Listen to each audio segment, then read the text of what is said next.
Hey wrestling fans, it's Shawn from the Scumbags of Wrestling. It might not look like Christmas right now, but it is around the corner, and you won't want to miss out on this amazing deal in support of Sick Kids Hospital on behalf of Steven's Wrestling Journey. Right now, if you contact me at scumbagswrestling@gmail.com, you'll get this amazing t-shirt designed by Nigel Lewis for just $30. And because it's Christmas, I'm going to throw in this stocking stuffer of a poster, 11 by 17, for free. Now you can still get this poster for $15, but you can get the whole combo for $30 right now until December 15th. So contact me at scumbagswrestling@gmail.com and support Sick Kids Hospital in Toronto and Steven's Wrestling Journey.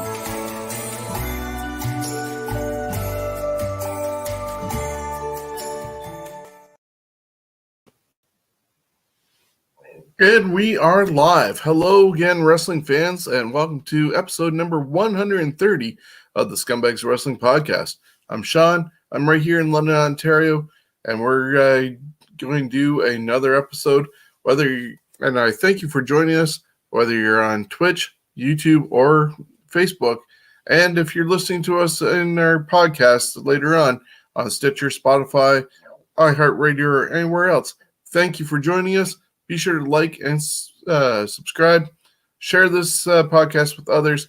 Got a special deal coming up I'm going to let you guys all know about.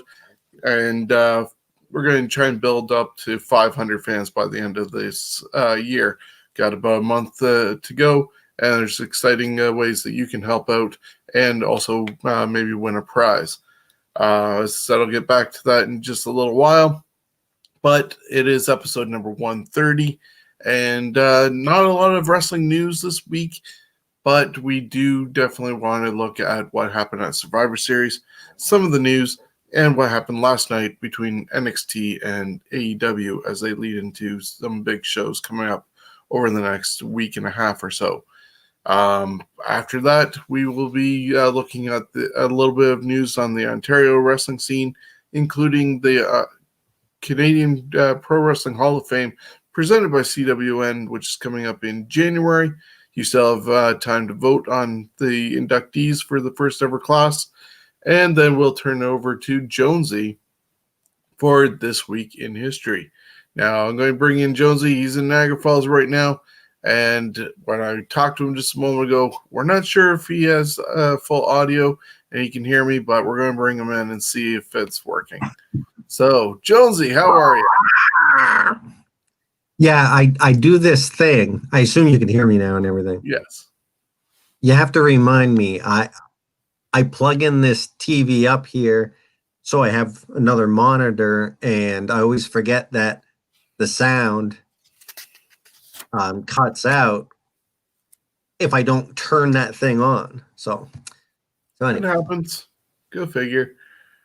But how are you? How are things in Niagara Falls? It's okay. I've gone down to the lights once. I didn't walk around or nothing.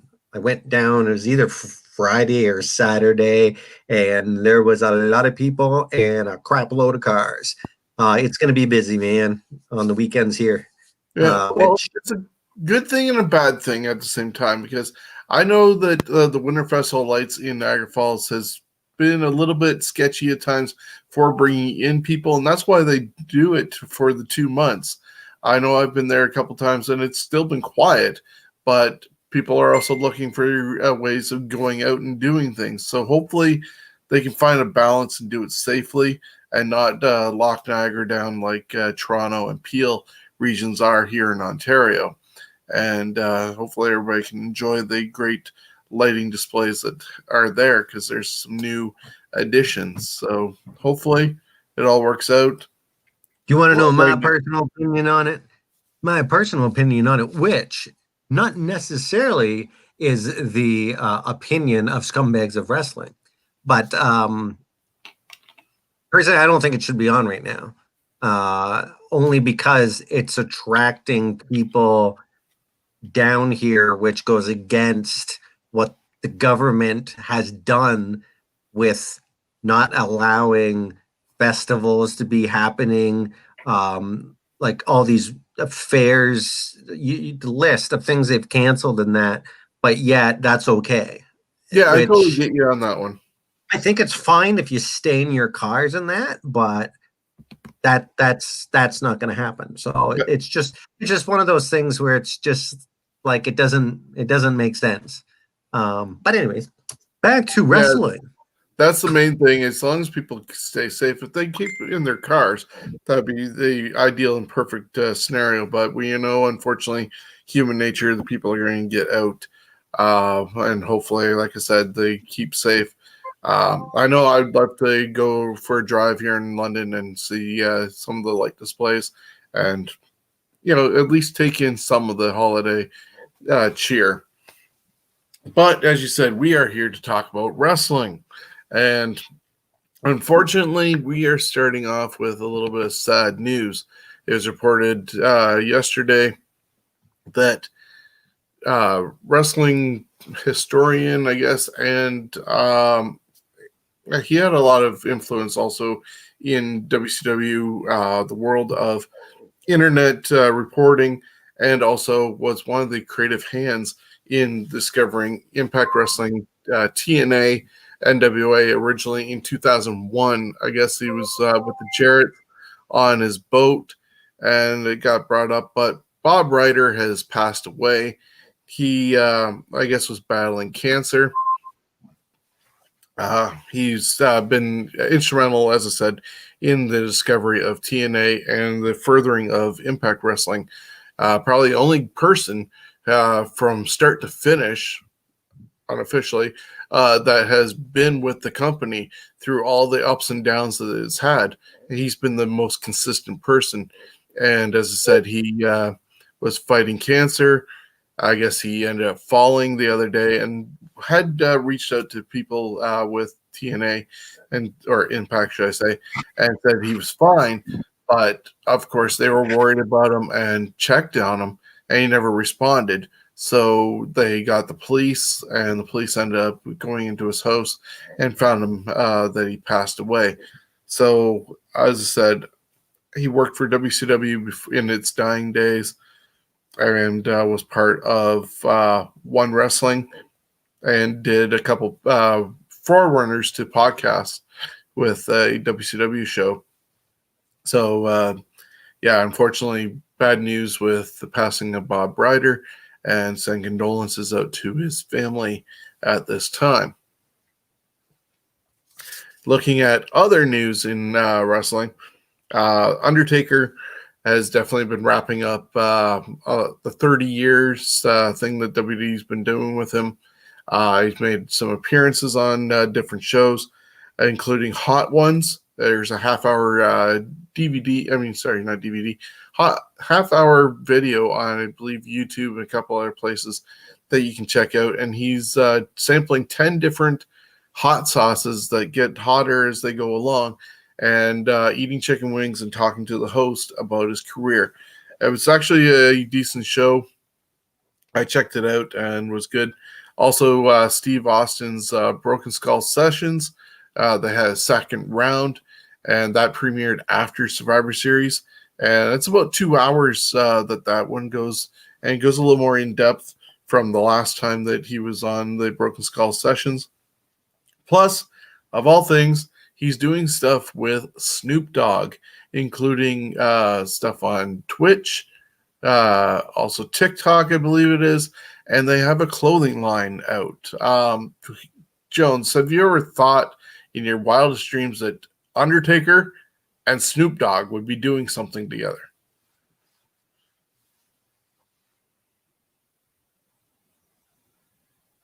We can't hear you. You're muted. Damn it. Hey, it happens. Anyway, ask the question again and reset the brain.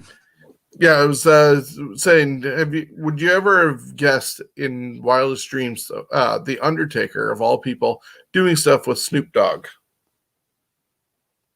Not back in like 90s, but now I do believe it because Snoop Dogg has done a lot of stuff with a lot of celebrities that like that thing he has with friggin' Martha Stewart.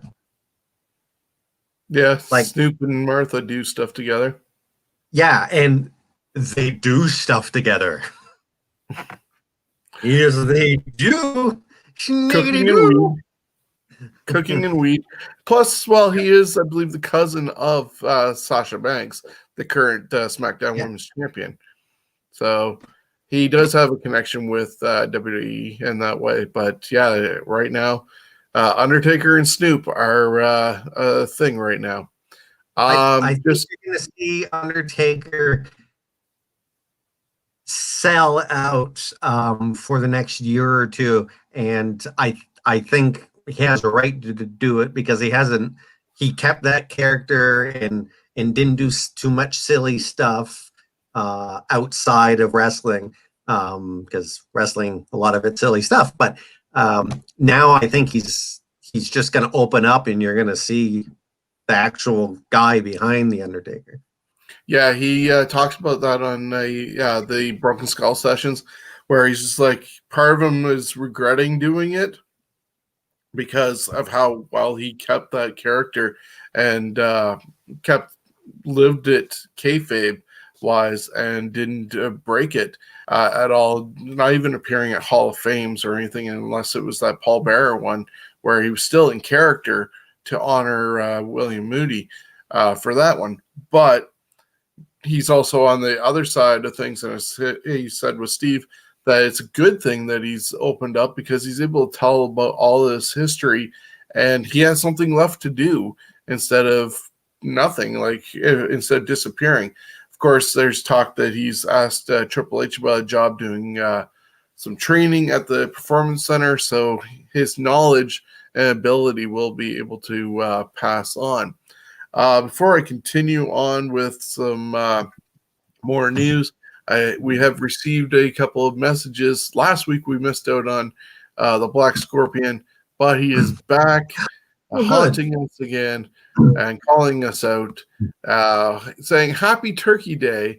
So obviously somewhere Black Scorpion must be an American because we are in Canada and our Turkey Day was actually last month. But we do want to wish our American friends a happy Thanksgiving. I saw some of the analytics on Anchor, and a lot of our fans that listen to the show are from the U.S. So welcome everybody who is taking part. Happy Thanksgiving, and we'll move along with Davey Boy Smith Jr., or Harry Smith, as people knew him in WWE, is hinting at returning to WWE. He did an interview, and he's had good contact with them, especially with the fact that his dad was supposed to be inducted into the Hall of Fame. And, of course, his contract with MLW, I believe, is up next month. I've heard rumors that he could go to main roster of WWE, whether it's Raw or SmackDown, but I've also heard of him possibly going to NXT UK, and imagining him against maybe somebody like Walter could be a really good dream match over there for UK, and at least give people something to look forward to over on that show. When's there going to be an NXT Canuck? You never know. Triple H does want to globalization was one of the words he used of NXT, and I heard Japan might be their next spot that they want to put their flag in with an NXT thing going on, because I think Kairi Sane ended up going back to Japan after she got recently married, and that's why she's no longer with the Raw crew or anything like that in wrestling, but she's still working for WWE as an ambassador, so she could be helping to set up something in the Japan market. Wouldn't surprise me if they do something like in Italy. I know they've thought about Chile and Brazil, so something in South America. And of course, there's always Canada with places like Destiny Wrestling and the Battle Arts Center and stuff like that, sort of being the unofficial outlet of wanting to be Canada's NXT. So whether that's actually happening or not, but they are with their performance center with Battle Arts. So you never know. There's so many places across Canada that could end up being it. But of course, Toronto thinks they're the center of the universe, and it wouldn't be surprising if there's not an NXT happening in the GTA. The Bella Twins are teasing that they want to return to wrestling, but not anytime soon. They want to give it maybe 2 years before they return, because they end up retiring unofficially or officially just a couple months before the WWE introduced the women's tag team titles, and they were just like, whoa, that should have been for us. So they just recently gave birth to sons, and they want their kids to be able to see them wrestle and go after those tag team titles and be at ringside to see them. So look forward to the Bella Twins possibly coming back within 2 to 3 years. Don't know if that's something people are looking forward to. I can see you're so excited, Jonesy, by that. Other people who have returned and a lot sooner than 2 to 3 years was Hurricane Helms this week and Fit Finlay. They've both been brought back after being laid off in April from their creative jobs that they had as agents. And Hurricane was at Raw this past week, and Finlay was at NXT. What kind of puzzles me about this one, and I'm glad Hurricane is back with WWE in that regards, because I'm a fan of Shane Helms, but it's almost a double standard in a way that they have, with the fact that Vicky Guerrero showed up on AEW and WWE distanced themselves from her because, oh, you worked for the other people, the enemy or whatever, even though they don't really acknowledge them. But then Shane Helms was just recently on AEW, part of the Elite Deletion match at their last pay-per-view with Matt Hardy, but he's now being brought back. So almost Maybe a little bit of they turned off their pay-per-view at that time. Maybe they didn't see him on there because they went, fuck, this sucks. Maybe. He also took part in the one that the Good Brothers put on the other day, and it really didn't get many buy rates either. But Hurricane and Finlay are back. Yeah, I heard also Billy Kidman has returned to the job. So it wouldn't surprise me if they're just recycling in people and bring them in and out, because of the fact that they don't want to really lose them. And if they just lay them off for a little bit and bring them back, they still keep them under the WWE umbrella and get to use their knowledge. But, you know, if there's not going to be house shows and stuff like that, they got to keep them around somehow or totally let them go. James Ellsworth reported recently that Gilbert had a heart attack. So wish Gilbert all the best and recovery. People remember him as the Cruiserweight champion and the ripoff of Goldberg with little sparklers instead of the full pyros. And he held that Cruiserweight belt for, I think it was like 14 months, 15 months. Something like that, and then lost to the Hornswoggle or something like that, and then they finally got rid of it for a while. So if you weren't overwhelmed with the Undertaker's farewell that happened on Sunday, you're not really the only one thinking that.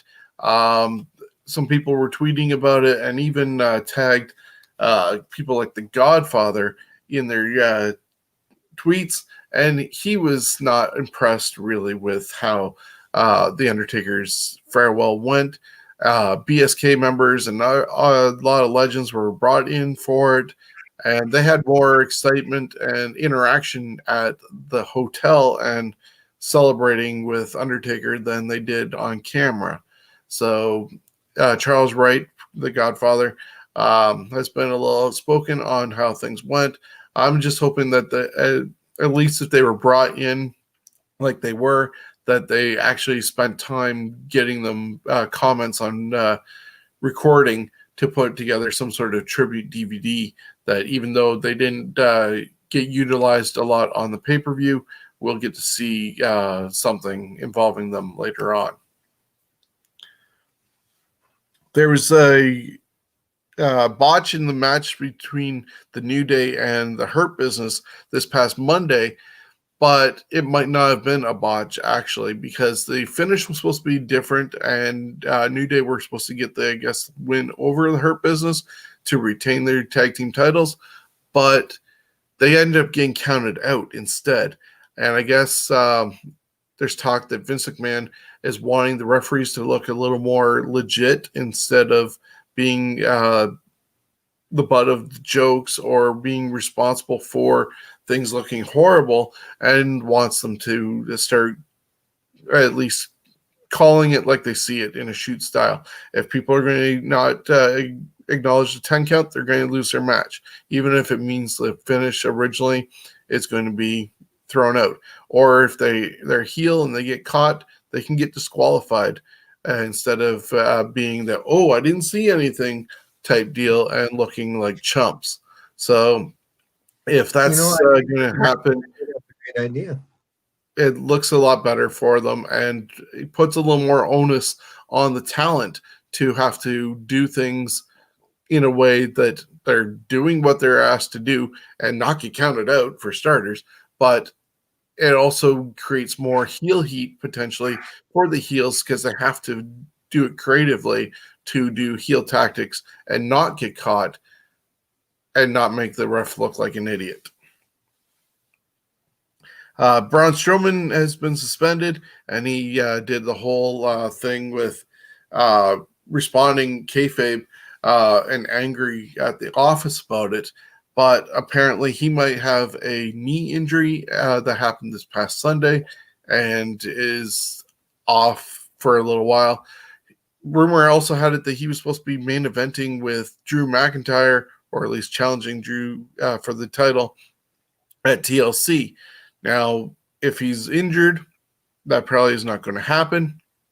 But if it is, they're going to have to find some way of getting him into the match, because this Monday on Raw, it's supposed to be a three-way match with Riddle, Keith Lee, and AJ Styles, who won their matches this past Monday, to go to a triple threat to challenge Drew McIntyre at TLC.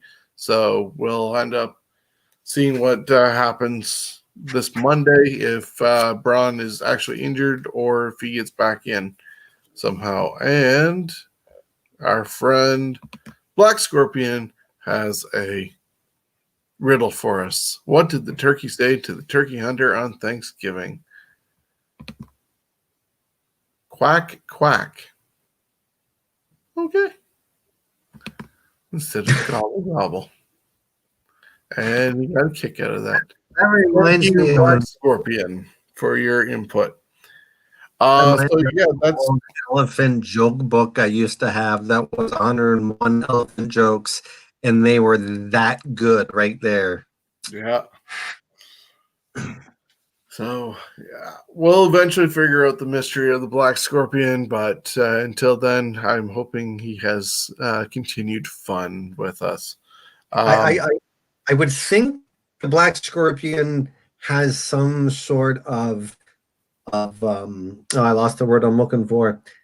Royalty. Well, I'm doubting this is Ole Anderson, so we got one person off the list of who it could be.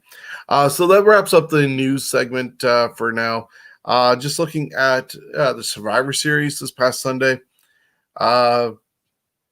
It's hit and miss. I would say the elimination matches were not that great, to be honest. But the other matches I did enjoy. Running down the results, The Miz ended up winning Battle Royal that was on the kickoff show. It looked like Dominic Mysterio was going to win, but Miz had rolled back in under the rope and broke the elimination before he got baseball slid drop kicked to the floor and the referees had seen that. Dominic got rid of Chad Gable and thought he had won, but then Miz came in and got rid of Dominic, and they basically were using that to hint that, the Miz, who's the Money in Bank holder, is around, so he could cash in at any time. Then the main show happened, and the Raw men's team, who could not get along at all leading up to it, magically won 5-0 over SmackDown, making SmackDown look like a whole bunch of chumps, even though they had some good talent, including Kevin Owens on it. But then it was Jey Uso who took the last loss, which disappointed his cousin Roman Reigns, that if people didn't respect Jey, that they don't respect Roman, and they don't respect the family, which came into a play at the last match with Roman and Drew McIntyre. The Street Profits, as I predicted, ended up beating the New Day in a really good tag team match. Bobby Lashley defeated Sami Zayn by submission. It wasn't a squash match that people thought it was going to be, but Sami tried to make it look like the Hurt Business was going after him, trying to get a win by disqualification, and the Hurt Business didn't even touch him at all. And eventually Sami, as I said, tapped out to the Hurt Lock by Bobby Lashley. Sasha Banks ended up surprising Asuka with a roll-up and finally getting a pinfall on Asuka. She'd never gotten a pinfall in all their matches against each other. Lana ended up being the sole survivor in the women's traditional elimination match. She got in briefly and was then scolded by Nia Jax and Shayna Baszler and told to just stand on the stairs. It became down to 3 women against Bianca Belair representing SmackDown, and Shayna Baszler got herself disqualified. Nia Jax got counted out along with Bianca Belair, and Lana, who had just stood on the steps, got declared the sole survivor of the match and winning it for the Raw side. So, yeah, just some tinkering around with the whole Lana thing. A little crazy. And then, of course, Roman Reigns, thanks to some help with his cousin Jey, ended up getting Drew McIntyre to, I believe it was pass out or submit, picking up the victory in the match with the 2 main champions from both brands. Then it was the farewell to The Undertaker, and we brought out a whackload of guys, including JBL, Savio Vega, Shane McMahon, Fatu, the Godwins, the Godfather, Shawn Michaels, Jeff Hardy, Big Show, Shane McMahon, Ric Flair, Triple H, and even Kane in his whole costume. Everybody else showed up in suits. Oh, the Godwins were in their overalls, but Kane and the Godwins were basically the only guys that showed up in costume. Jeff Hardy had his face painted up, but everybody else was in suits. Kind of a little bit awkward. And Kane was the last one coming out there and just didn't fit into what the rest of the ring looked like. Then they showed a video tribute to Undertaker. They came back, and the ring was clear of all those guys that they just brought out, all the legends. And Vince McMahon, looking really old, was in the middle of the ring, and he ended up talking about Undertaker and brought him out. He disappears, and out comes Undertaker, long entry, levitated up the stairs, did a speech. They did a kneeling down with a hologram of Paul Bear. He left, turned over his, looked over his shoulder, turned back, and did the fist, and that was the way the show ended. So a little bit lackluster. Would have loved to have been more of a Hall of Fame type deal, but it wasn't. Oh, but that's coming later. When he goes in the Hall of Fame, then it's going to be a whole friggin' big whoop-de-doo again. Yeah. What do you call a running turkey? A running turkey. Oh, fast food. Now, I don't know if our mystery is solved, but Maloney is watching and doing somewhat of the same things that our friend, the Black Scorpion is doing. What did Turkey say to the computer? Google, Google. Google. I see. And then responded, see you next week, Sting.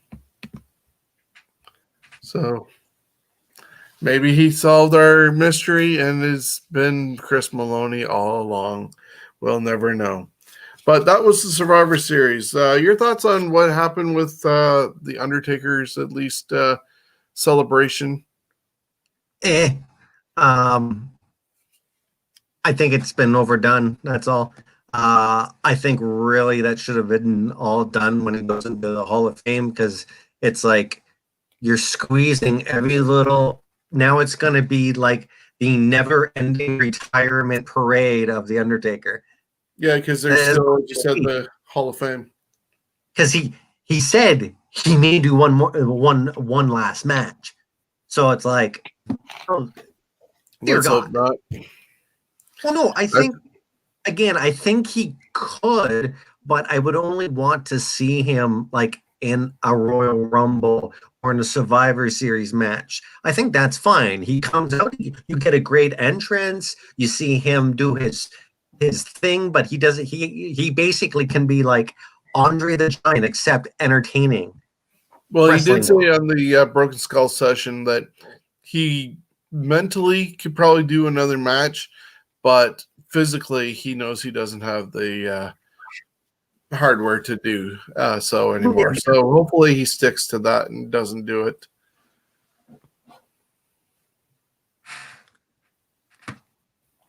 Last night on NXT, Candice LeRae beat Ember Moon, but that was thanks to Tony Storm turning on Ember, and Tony ended up joining up with Dakota Kai, Raquel Gonzalez, and Candice LeRae, and she's going to be part of the women's heel side of the War Games match that they're going to do, and they're going to take on a team with Shotzi Blackheart.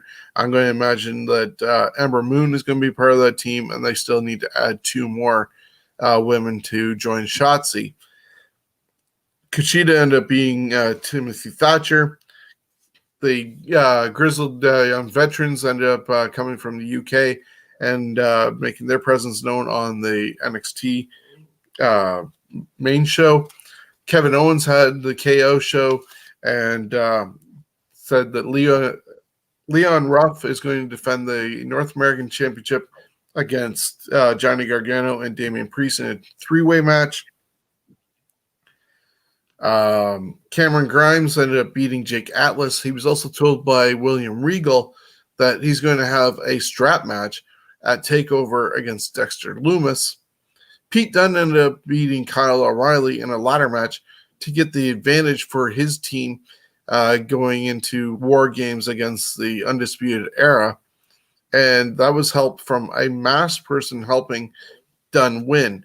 Now, it could have been Pat McAfee, but he was also masked, so it might not have been that. And we're going to maybe have a 5th member of Pat McAfee's side be revealed, but I doubt it's not going to happen until War Games.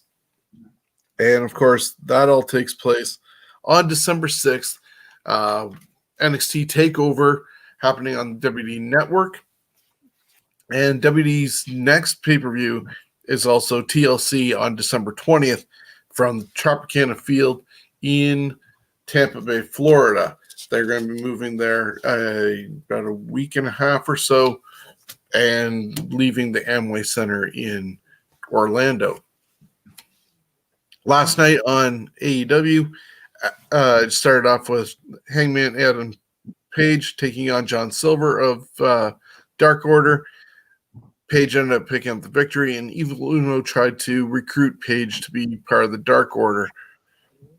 Alex Marvez interviewed Kenny Omega about last week's contract signing and the fact that Moxley ended up getting attacked before the contract could be signed.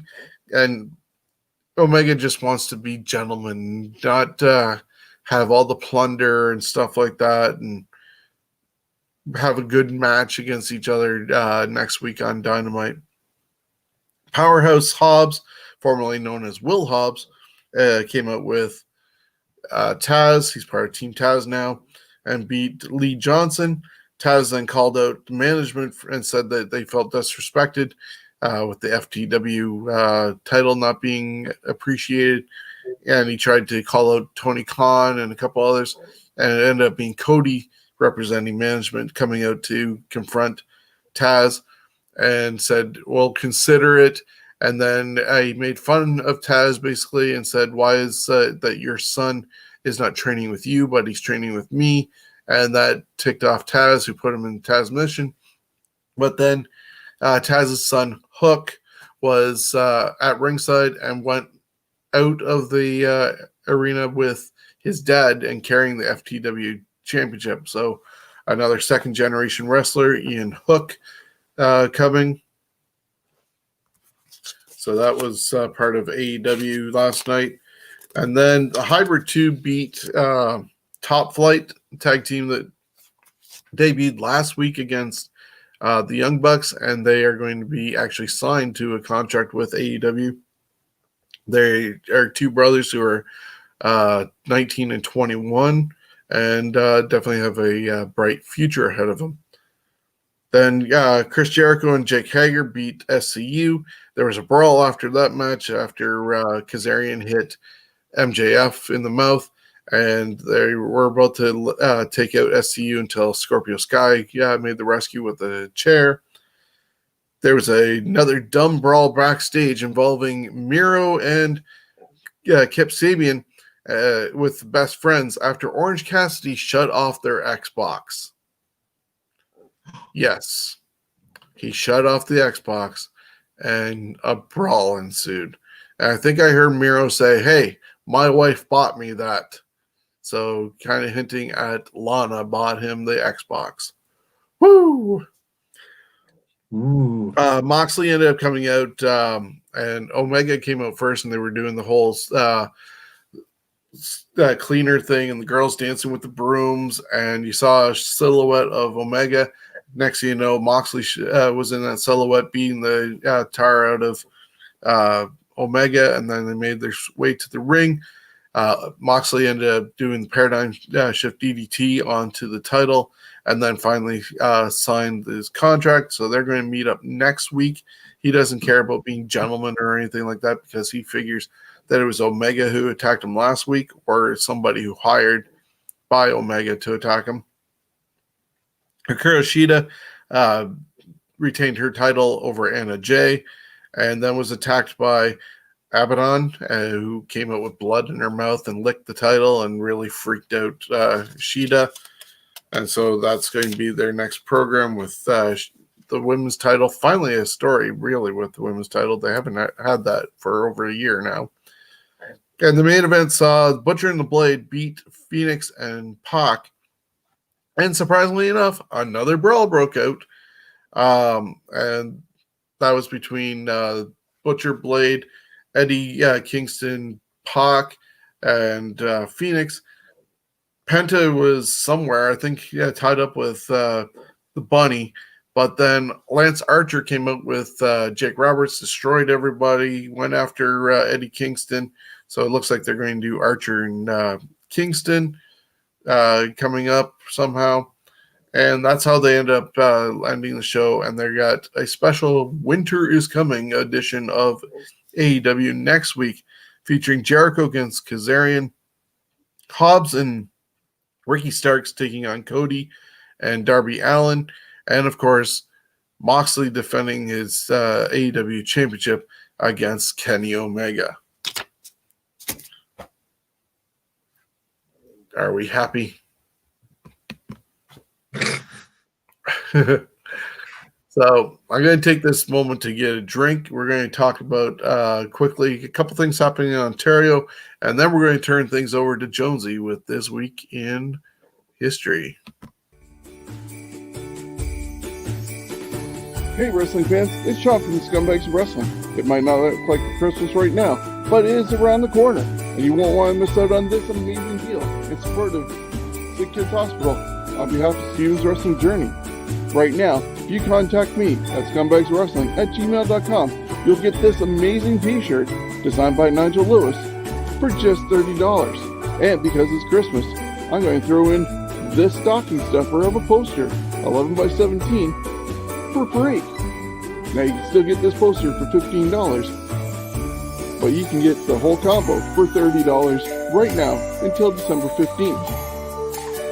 So contact me at scumbagswrestling@gmail.com and support Sick Kids Hospital in Toronto and Steven's Wrestling Journey.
Okay, and welcome back to the show. As I said, you need to take that little bit of a break. Be sure to contact me if you want to get those T-shirts or posters.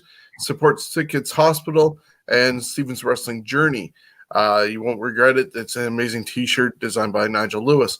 Then you also saw those who are watching along with us and not on the podcast audio version, but you just saw two videos of the Canadian Wrestling Pro Wrestling Hall of Fame presented by CWN.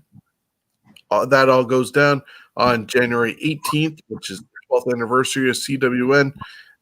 We'll be doing a broadcast on Facebook Live, Twitch, and YouTube from 7 p.m. until 9 p.m. And you have until the end of this month, November 30th, to make your vote.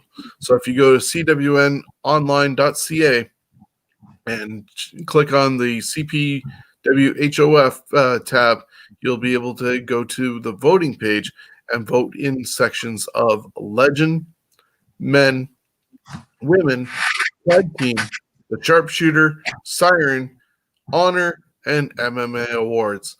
There'll also be a special award mentioned on January 18th, and will definitely be something worthwhile if you're a Canadian wrestling fan to check out what the special 9th award is.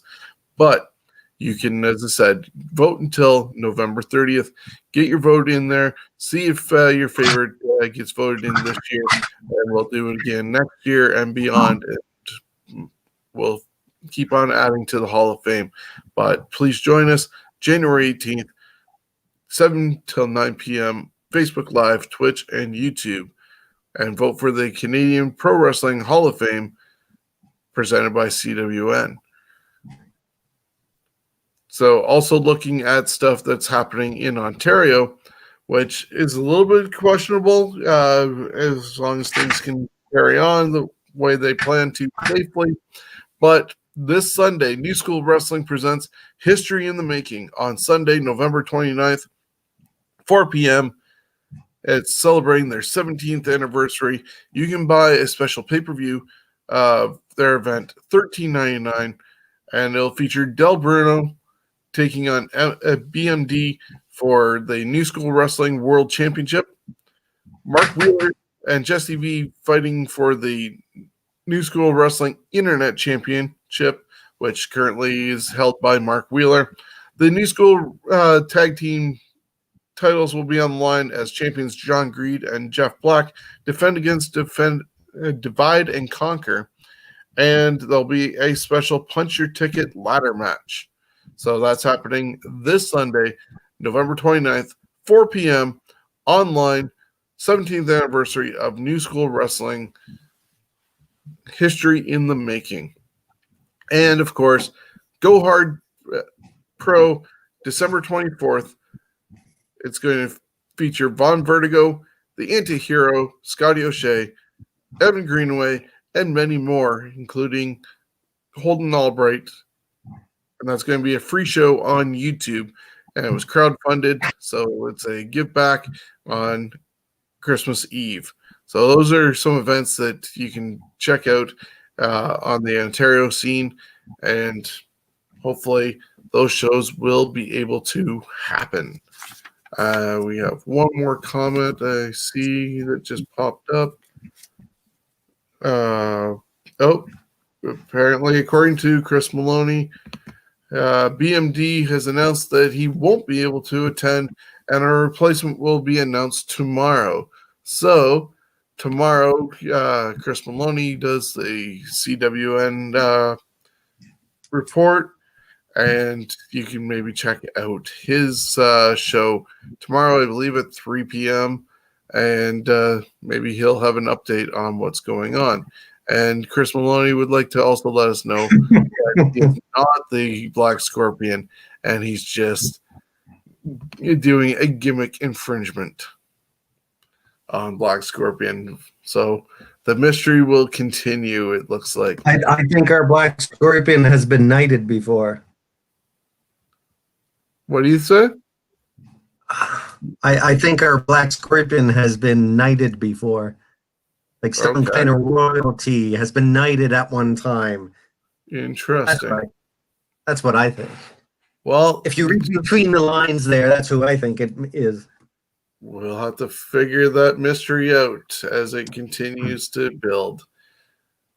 But it's now that time for me to turn things over to Jonesy, because we've covered shows, we've covered news, we've covered the Ontario scene, the Canadian Pro Wrestling Hall of Fame, and now let's take a trip back in time to the Wrestling Hall of Fame week in wrestling history. Well, this week in wrestling history is from November 20th all the way to the 27th, I believe, or 26th, whatever, who cares? 26. So, there you go. So, we're going to start with November 20th. 30 years ago, NWA presented Clash of the Champions 13, Thanksgiving Thunder. This was the last Clash of the Champions under the NWA banner.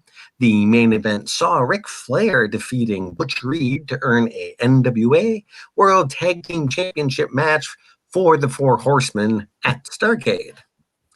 27 years ago, WCW presented Battle Bowl, the concept used before in Starrcade in 91 and 92 and revived for Slamboree in 96, was that wrestlers would be randomly paired for one-off tag matches via the Lethal Lottery, with the winners advancing to an over-the-top Battle Royal, with the winner of the Battle Royal declared the winner of the Battle Royal.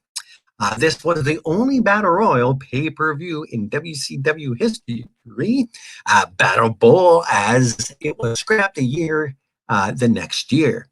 Vader last eliminated Sting to win Battle Bowl. So, 26 years ago in Tokyo, Japan, Bull Nakano defeated a London Blaze to win the WWF Women's Championship. If you're ever lucky to watch them wrestle, I did live. One of the best matches I've seen from WWF.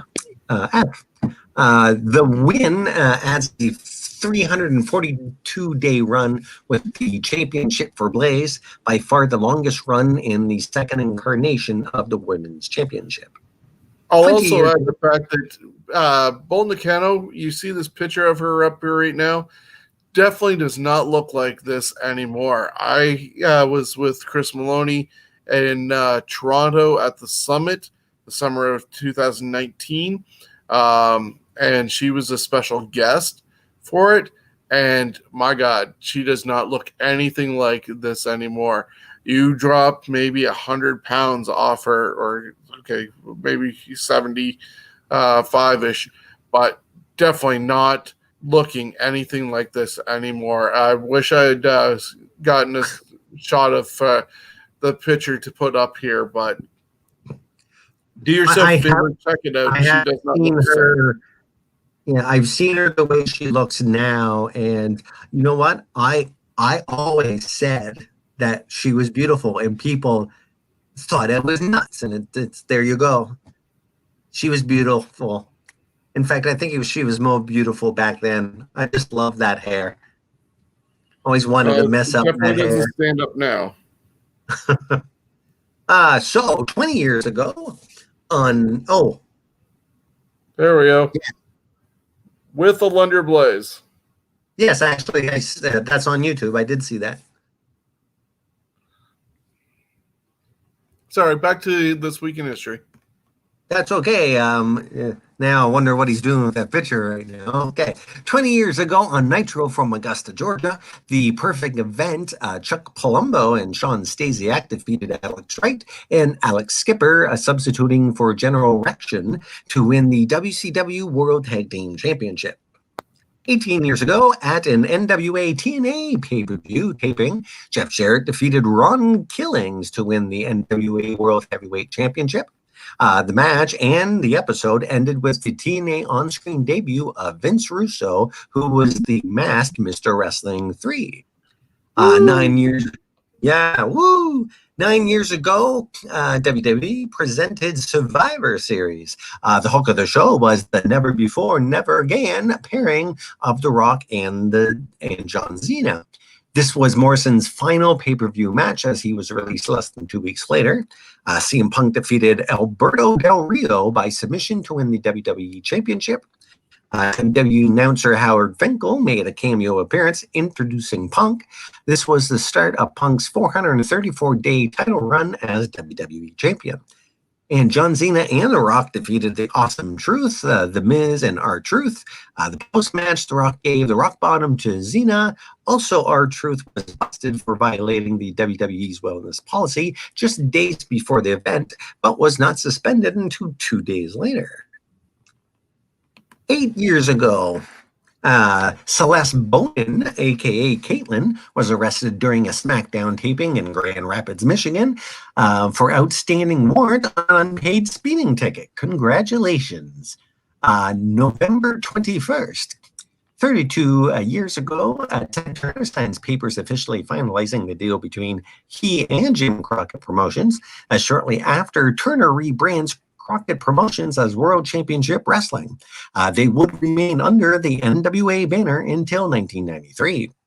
21 years ago, WCW presented Mayhem from the Air Canada Centre in Toronto, Ontario, Canada. 13,829, I know 3 of the people that were there, in attendance, with 200 homes watching in pay-per-view. Note, WCW would lose more than half of their pay-per-view audience in just 3 months. The hook of the show was the conclusion of a months-long tournament to crown a new WCW World Heavyweight Champion. Some of the matches in that saw Norman Smiley defeat Brian Knobbs to become the first WCW Hardcore Champion. And you know, a lot of this stuff I vaguely remember. I remember a couple matches, but a lot of this, I'm like, really? They were, wow, I don't remember. Yeah. Like this match, Buff Bagwell defeated Kurt Hennig in a retirement match. I don't remember it being a retirement match. To the surprise of no one, the retirement would not stick, as Hennig would be back about 5 months later. I was Bret at Hart- this event. Go ahead. I was at this event, and I got to was like 4 rows off the floor and saw Tony Schiavone and Bobby Heenan not giving one whoop-de-doo at all about the show. And then there was also Kimberly against David Flair at it.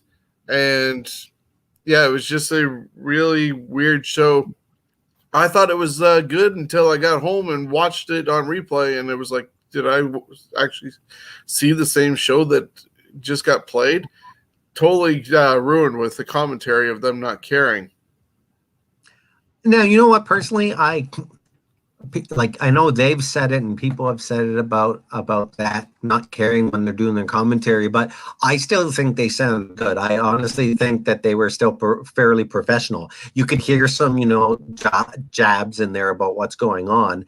And again, if you like kind of a little bit of sarcasm and actually poking out when there's mistakes made, but doing it right, watch Darkman, because Taz does it really well. And so does Excalibur. Hey, I'm starting to remember his name. Yahoo! And we've seen Bret Hart defeat Sting in a World Heavyweight Championship Tournament semifinal match. Goldberg defeated Sid Vicious in an I Quit match. Sid actually never quit. He passed out from a Goldberg clutch submission, and I just bit my tongue during that. Bret Hart defeated Chris Benoit by submission to win the vacant WCW World Heavyweight Championship. 20 years ago, at a SmackDown taping, oh yes, that's right, Billy Gunn defeated Eddie Guerrero to win the WWF IC belt. Way to go, Billy Gunn! 15 years ago, in the wake of the sudden passing of Eddie Guerrero, WWE announces on their website that testing for their new drug policy would be handled by a third party, and it would apply to all individuals under full-time contracts. 13 years ago, Harrison Norris Jr., who worked as Hardbody Harrison in WCW Power Plant Guy, was found guilty of sex trafficking and prostitution charges by a federal jury in Atlanta. That he kept 8 women as sex slaves in his 2 North Georgia homes. Harrison Norris Jr. was convicted of charges including aggravated sexual abuse, forced labor, sex trafficking, conspiracy, and witness tampering. I'm having trouble. During a 2-week trial, prosecutors portrayed Norris as a predator who used his wrestling business to lure poor and vulnerable women into prostitution and forced labor. Witness testified that Norris, a former Army sergeant and veteran of the Persian Gulf War, imposed a strict military structure, with each of the women assigning to a squad overseen by an enforcer. In addition to facing the victims to work as prostitutes, this is my favorite part, Norris made them work in and around his houses, requiring them all trees, lay sod, and paint, according to testimony. Way to go. On April 1st, 2008, Harrison was sentenced to life in prison. And I screwed up there. And this was a federal crime. Norris has no chance of parole. There's no parole in the federal penal system. 10 years ago, WWE presented Survivor Series. Dolph Ziggler defeated Cabal to retain the WWE IC Championship. This was Cabal's lone pay-per-view match, as he would be released just before Christmas. Team Mysterio, Rey Mysterio, Kofi Kingston, Chris Masters, and Big Show, and MVP defeated Team Del Rio, Mysterio and Show being the two that survived that, and Natalya defeated Lay Cool, Layla and Michelle McCool in a 2-on-1 handicap match to win the WWE Divas Championship. I'm going to take a quick little drink here. So, November 22nd, 25 years ago in Tokyo, Japan, Riken Dozen defeated King Kong to become the first all-Asian heavyweight champion. Riki Dozen, I would believe it is, would hold his belt longer than the title reigns of San Martino and Vern Gagne. Only 4 men would hold the All-Asia heavyweight title. Kentaro Oki, he held it 4 times, Giant Baba, and Bill Dromo. 36 years ago, the NWA presented Starrcade the $1 Million Challenge. Some of the bigger matches were NWA Mid-Atlantic Heavyweight Champion Ron Bass defeated Dick Slater by DQ. Ivan Koloff and Nikita Koloff defeated Ole Anderson and Keith Larson. Tony Blanchard defeated Ricky Steamboat to retain the NWA World Television Championship and win 10,000 buckaroonies. Ric Flair defeated Dusty Rhodes to retain the NWA World Heavyweight Championship and win $1 million.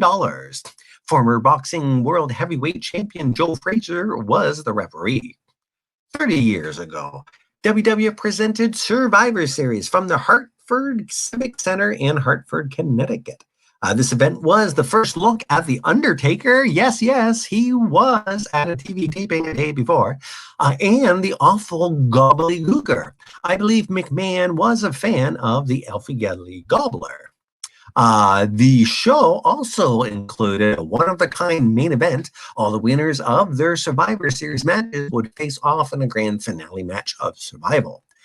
Team Warrior, the Ultimate Warrior, Hulk Hogan, and Tito was the only one eliminated, defeated Team DiBiase Warlord, Paul Roma, Rick Martel, and Hercules. 5-1 in the grand finale match of Survival. 28 years ago in Tokyo, Japan, Ultimo Dragon defeated El Samari to win the IWGP Junior Heavyweight Championship. On the same show, Scott Norton and Tony Helm defeated the Steiner brothers, Rick and Scott, to win the IWGP Tag Team Championship. Tony Helm, who would go on to small fame in the WWF as Ludwig Borga. And that was a guy that looked really good. He looked like a wrestler, great for as an action figure, but Anyways, 18 years ago, WCW presented World War III. Bill Goldberg, the reigning WCW World Heavyweight Champion, was not booked for the event. That's kind of a bummer. This was also the final World War III event, as the concept would be abandoned the next year for Mayhem. Kevin Nash last night eliminated Scott Hall and Lex Luger in the 60-man 3-ring Battle Royal to win a WCW World Heavyweight Championship match at Starrcade. 15 years ago, at a SmackDown taping in Sheffield, England, Juventud defeated Nunzio to win the WWE Cruiserweight Champion, and then Juventud went out and had a bunch of beer. 11 years ago today, WWE presented Survivor Series 2009. The Undertaker defeated Big Show and Jericho in a triple threat match to retain the World Heavyweight Championship. John Cena defeated Triple H and Shawn Michaels in a triple threat match to retain the WWE Championship. Years ago today on Raw from Orlando, Florida, was the debut of the Angry Miz Girl. Randy Orton defeated Wade Barrett to retain the WWE Championship. Post-match, Orton was beaten down by Nexus. Unfortunately, his night wasn't over. Just moments later, The Miz elected to use his Money in the Bank briefcase for a guaranteed WWE Championship match. Moments later, The Miz defeated Randy Orton to win the WWE Championship. The Angry Miz Girl would win a Slammy. However, it was taken from her by The Miz live on TV. That little lady, Callie, is now 19 years old. 5 years ago was the 25th anniversary of Survivor Series. The Brothers of Destruction, Undertaker and Kane, defeated the Wyatt family, Bray Wyatt and Luke Harper. November 23rd. 39 years ago today in New York City, Pedro Morales defeated Magnificent Don Morocco to become the first two-time WWF IC champion ever. 31 years ago today, WWF presented Survivor Series 89 from the Rosemont Horizon in Rosemont, Illinois. This was the first Survivor Series event to feature 4-on-4 matches instead of 5-on-5. The King's Court, Randy Savage, Canadian Earthquake, Dino Bravo, and Greg Valentine, the only one that was eliminated on that team, defeated the 4x4s. Loser Jim Duggan, Crappy Bret Hart, Handsome Ronnie Garvin, and the Mighty Hercules for one in a Survivor Series match. The Hulkamaniacs, Hulk Hogan, the only survivor, Demolition, Axe and Smash, and Jake Roberts defeated the $1 Million team, Ted DiBiase, Powers of Pain, Warlord and Barbarian, and Zeus. 4-3 in Survivor Series match. 26 years ago today, WWE presented Survivor Series 94 from the Freeman Coliseum in San Diego, Texas. This was the last WWF pay-per-view to take place on a Wednesday night. Beginning with the 1995 Royal Rumble, all the regular pay-per-views would move to Sundays. One thing about that Survivor Series 94, was it there or was it earlier that was the debut of JR's hat? We'll get our research team on that.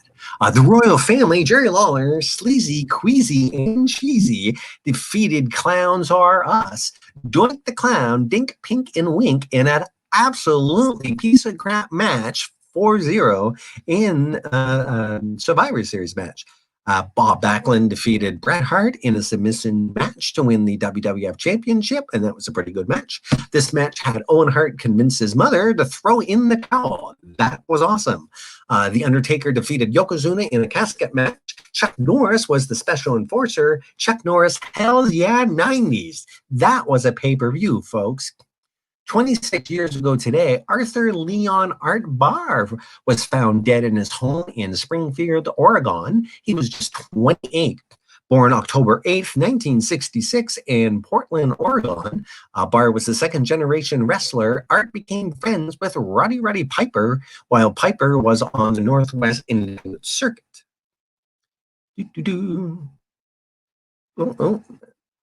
I'm just having scrolling problems. There we go. Barr began wrestling as Beetlejuice, named after the title character of the movie. Wearing face paint and flour in his hair, Barr became a bit of a fan favorite. He had a first-degree sexual charge conviction that would plague his wrestling career, including his brief stint in WCW as the Juicer. He did have success in Conan's Embranza Mexicana del Lucha Libre, EMLL, in Mexico as the American Love Machine. After a brief run at Pacific Northwest Wrestling, Barr and Conan would leave for Asintica Azoro Administration. Triple A. Barr would team with Eddie Guerrero to championship. Barr would team with Eddie Guerrero to form La Perro del Terror, the Pair of Terror. The duo would win their tag team championship and would become the most hated duo in Lucha Libre history. Barr would be a part of the double main event for When Worlds Collide in Los Angeles. La Perro del Terror lost to El Hijo de Santo and Octagon in a 2 out of 3 falls double hair first mass match. Belt would get a 5-star rating by Wrestling Observer and was voted one of the top 10 matches of the year by the publication. Barr and Guerrero would both garner interest from WWF, WCW, ECW, and New Japan Pro Wrestling. Sadly, Barr was found dead in his home, lying with his child. Official cause of his death was determined. Barr, who used a frog splash as his primary maneuver, would be adopted by Guerrero and numerous wrestlers following his death. 23 years ago, WCW presented World War III from the Palace of Auburn Hills, which was recently demolished. Kurt Hennig defeated Ric Flair to retain the WCW United States Heavyweight Championship. Scott Hall won the 60-man three-ring battle royal, last eliminating the Giant to win a shot at the WCW World Heavyweight Championship. One note, I honestly think that three-ring battle royal was a piece of crap when you didn't win at least a belt. To just win a chance. Like, really? I did all that for a chance? Kevin Nash disguised as Sting descended from the rafters with a baseball bat, causing Hogan to eliminate himself. Sting then attacked and eliminated the Giant to give Hall a shot at the WCW World Heavyweight Championship at Uncensored 98. 13 years ago today, Linda Hogan announces that she has filed for divorce from Terry Bollea, a.k.a. Hulk Hogan, after 24 years of marriage. Shortly after filing for divorce, Linda, who was 48 at the time, briefly dated a 19-year-old who went to the same high school as their children Nick and Brooke. Oh, yes. Linda would reveal about a year later that the decision to file for divorce came from Hulk's alleged affair with a woman who worked on Brooke Hogan's album in 2006. The series Hogan Knows Best was canceled shortly after the announcement. Linda got about 70% ownership of the company's liquid assets, 40% ownership of Hulk's companies, and $3 million property settlement, totaling over $7.4 million. Hulk wound up with about only $3 million, but did not have to pay alimony. The exes still have animosity towards each other to this day, but hey, at least Hogan got Gawker money. 12 years ago today, WWE presented Survivor Series 2008. Besides the 3 Survivor Series elimination matches, The Undertaker defeated Big Show in a casket match, Edge defeated Triple H and Vladimir Kozlov in a triple threat match to win the WWE Championship. John Cena defeated Chris Jericho to win the World Heavyweight Championship. 11 years ago today, Jesse the Body Ventura guest host Raw. In the feature bout, Sheamus won a breakthrough battle royal to win his first shot at the WWE Championship. 10 years ago today, the Philadelphia Spectrum was torn down. The building hosted many WWF events from 74 to 76, but would remain open until 2009. The building hosted 2 WWF pay-per-view events, SummerSlam 1990 and King of the Ring in 95. It was host to 6 Stanley Cups, 4 NBA Finals, 2 Final Fours, and numerous concerts. Pearl Jam was the last public act in the building, with their final concert on Halloween 2009, lasting more than 3.5 hours. November 24.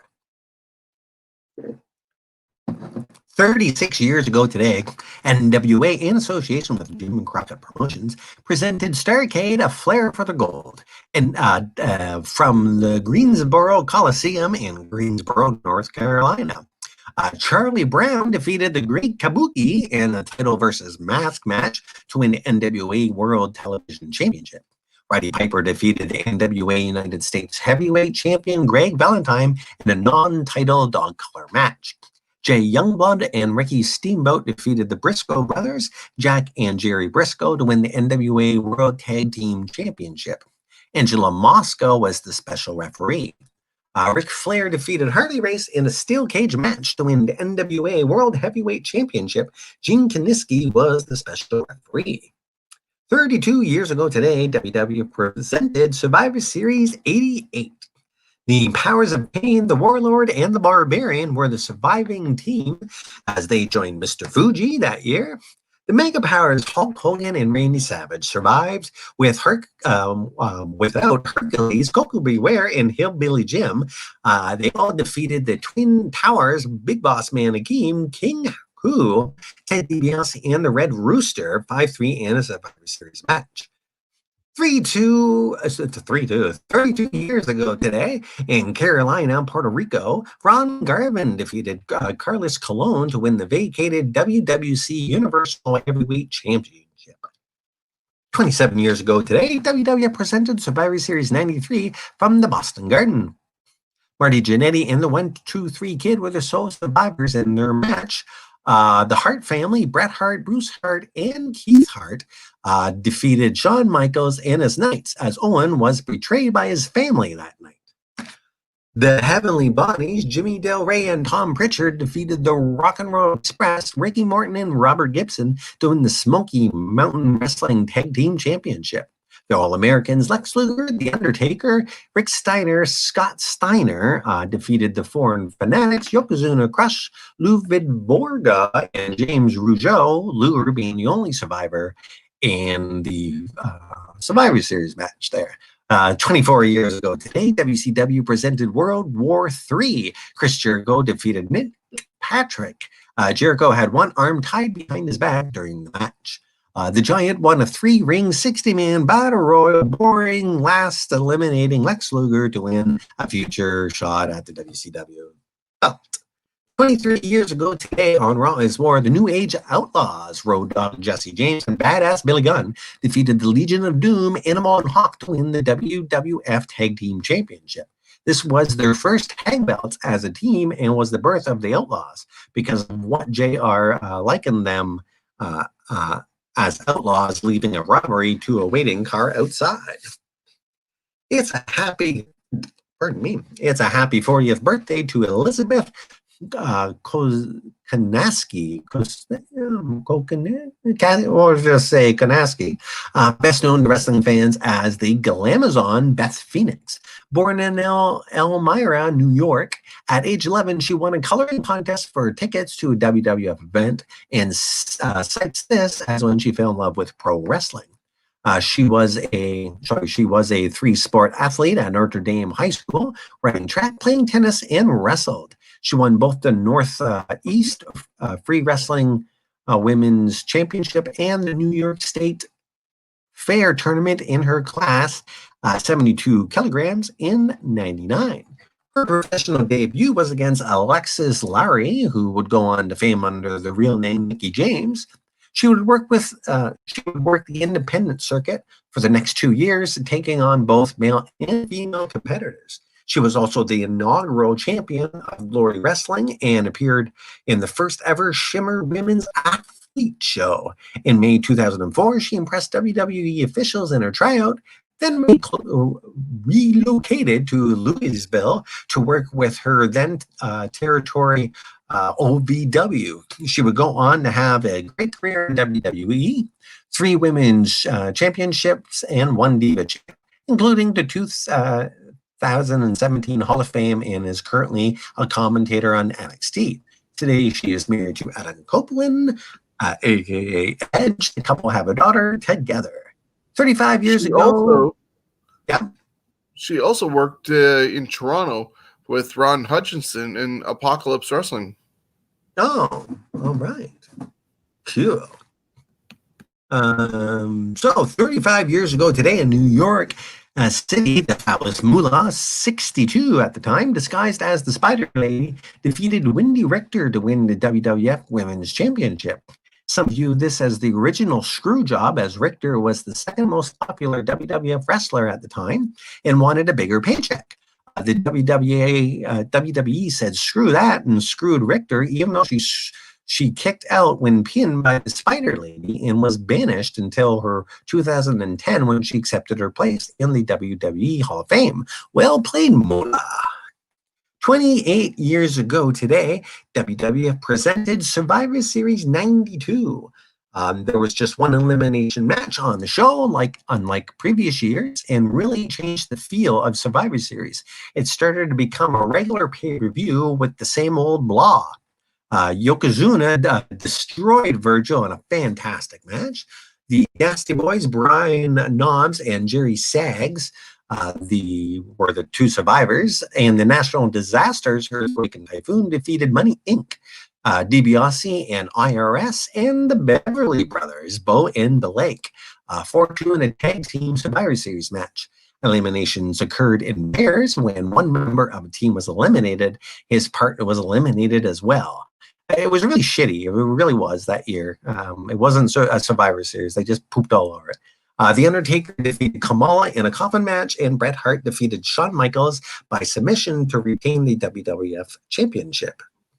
14 years And ago, I realized with the picture that is up, they had the tag team match with the Ultimate Maniacs against Flair and Razor Ramon, but this is actually a wrong picture because Warrior ended up taking off, and Mr. Perfect turned on Ric Flair and joined the Macho Man to be the perfect team.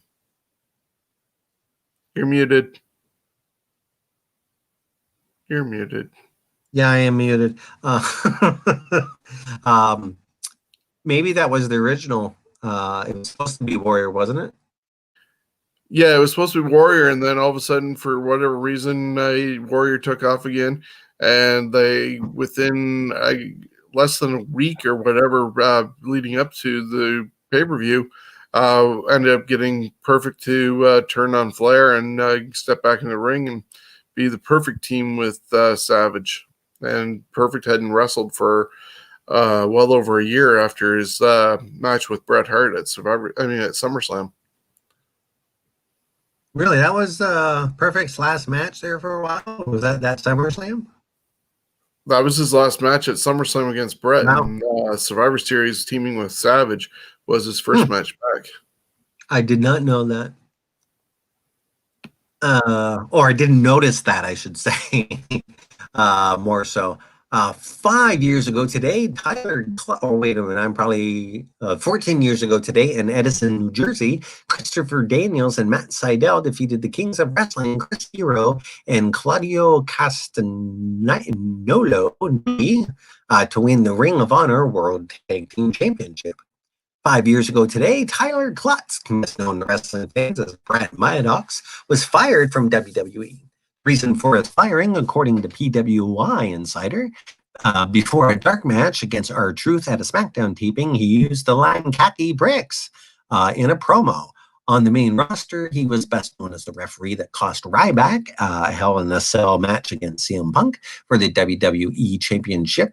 In 2012, he had a brief stint as a Raw general manager in 2013-14.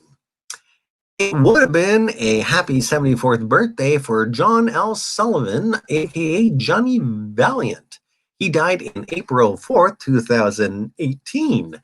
Born in Pittsburgh, Pennsylvania, he grew up with and became friends with Bruno Sammartino. Sullivan began his career in the Detroit wrestling territory, working with the Sheik. While in Ontario, Sullivan met James Faring, a.k.a. Handsome Jimmy Valiant. The two would become the Valiant Brothers in the Indianapolis-based World Wrestling Association and would win their tag team championship from Bruno Sammartino and Dick the Bruiser.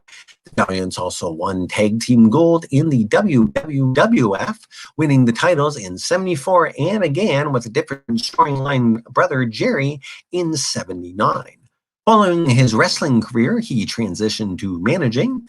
He managed Hulk Hogan in the early 80s in the AWA, and would manage Greg Valentine and Brutus Beefcake to the WWF Tag Team Championship in '85. He would also manage Dino Bravo in '86 and '87. After leaving the WWF following '87 Survivor Series, he returned to the AWA and would manage the Destruction Crew, Mike Enos and Wayne Bloom, to the AWA World Tag Team Championship. Once he retired from wrestling, he became a comedian and actor, having appeared on multiple episodes of The Sopranos and Law & Order, and has a cameo appearance in the 2008 film The Wrestler. He is a member of the WWE Hall of Fame class of '96. And rounding it out, November 26th, 33 years ago today, both WWF and NWA put on a pay-per-view on the same day for the only time in American professional wrestling history. The WWF presented Survivor Series, while NWA, in association with Jim Crockett Promotions, presented Starrcade. Vince McMahon pulled a strong arm tactic to those cable networks choosing to air NWA's pay-per-view. If you did, you wouldn't be able to air WrestleMania 4. Holy balls.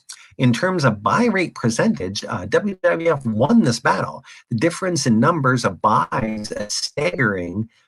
Survivor Series was seen in 325,000 homes, where Starrcade was only viewed in 20,000 homes, a margin of more than 16-1. Following the event, cable providers told both the WWF and NWA to never again hold pay-per-views on the same night.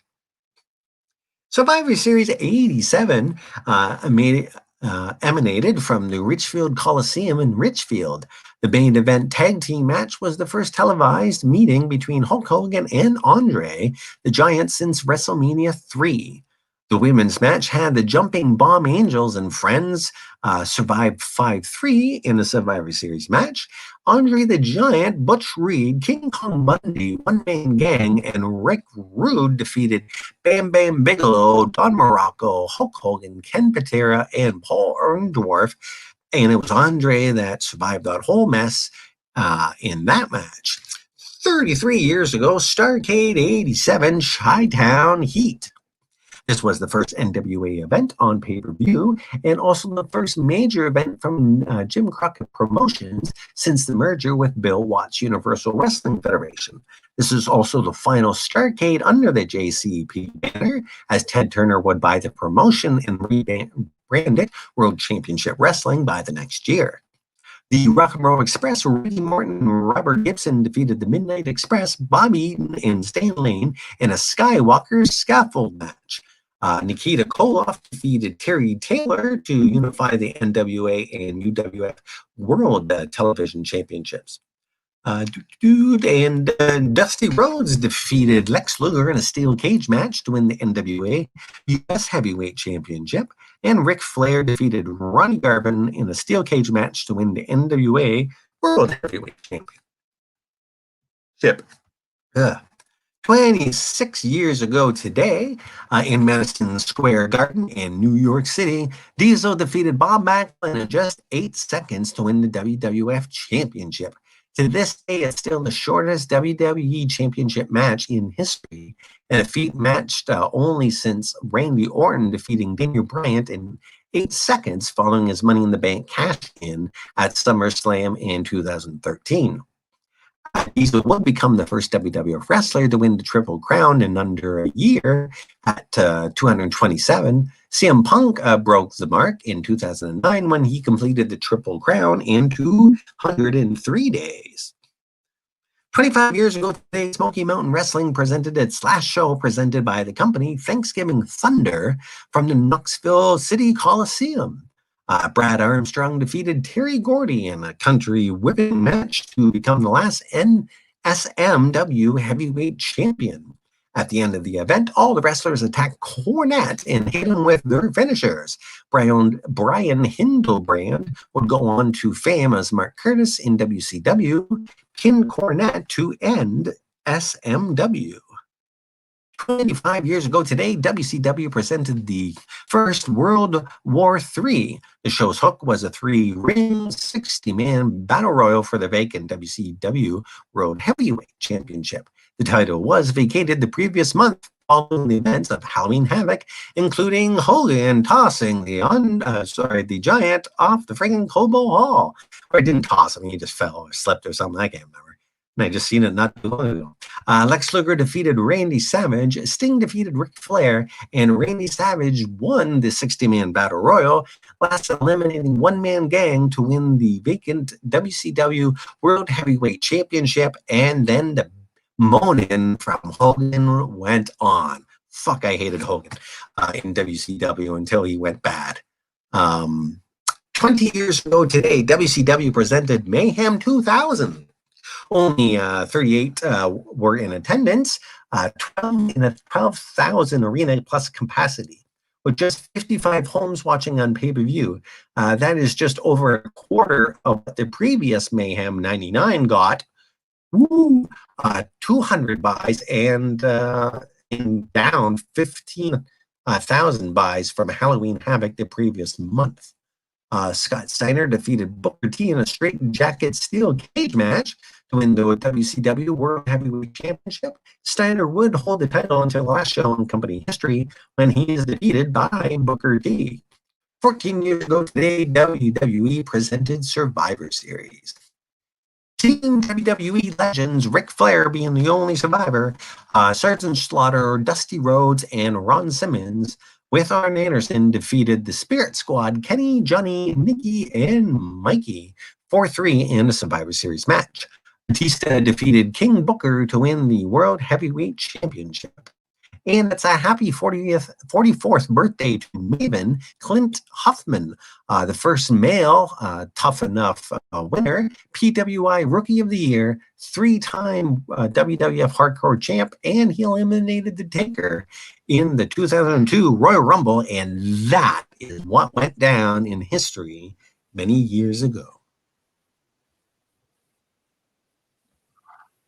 Okay. Get Maven off the Just screen. get that off there. Thank you. Yeah, thank you once again, Chris, for taking us down that lovely trip down memory lane of a lot of events, whether it was World War III's or Survivor Series.